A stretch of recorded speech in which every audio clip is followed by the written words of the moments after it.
Hi friends, இது வெட்னஸ்டேங்க. இது தைப்பொங்கல் திருநாளோட கடைசி நாளுங்க, காணும் பொங்கல். இன்றைக்கி காலையில் பால் காய்ச்சும் போதே பார்த்திங்கன்னா பாலை பொங்க விட்டுட்டேன்.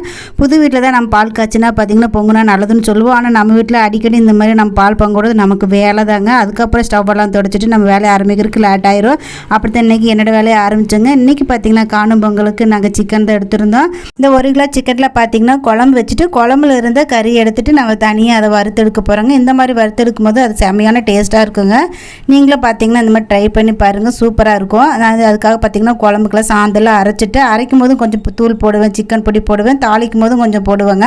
அப்புறம் தாளித்து குழம்பெல்லாம் கொதிச்சதுக்கப்புறம் தனி கறியை எடுத்து வச்சுட்டு அதுக்கப்புறம் மறுபடியும் இஞ்சி பூண்டுலாம் போட்டு வெங்காயம் தக்காளிலாம் போட்டு தாளித்து கறியை தனியாக எடுத்து வச்சுட்டு மறுபடியும் வெங்காயம் மிளகா தாளித்து இஞ்சி பூண்டு போட்டு நான் பார்த்திங்கன்னா கருவேப்பிலை கொத்தமல்லி தழை எல்லாம் போட்டு கொஞ்சம் தேங்காய் திரி போட்டு தாளிச்சிட்டு சிக்கனை எடுத்து வச்சதை அதில் போட்டு நல்லா வறுத்துட்டிங்கன்னா சிக்கன் ஃப்ரை ரெடி. இன்றைக்கி லஞ்ச் பார்த்திங்கன்னா நான்வெஜ்ஜோடு முடிச்சாச்சு. இன்னொரு விழாக்களை பார்க்கலாம்.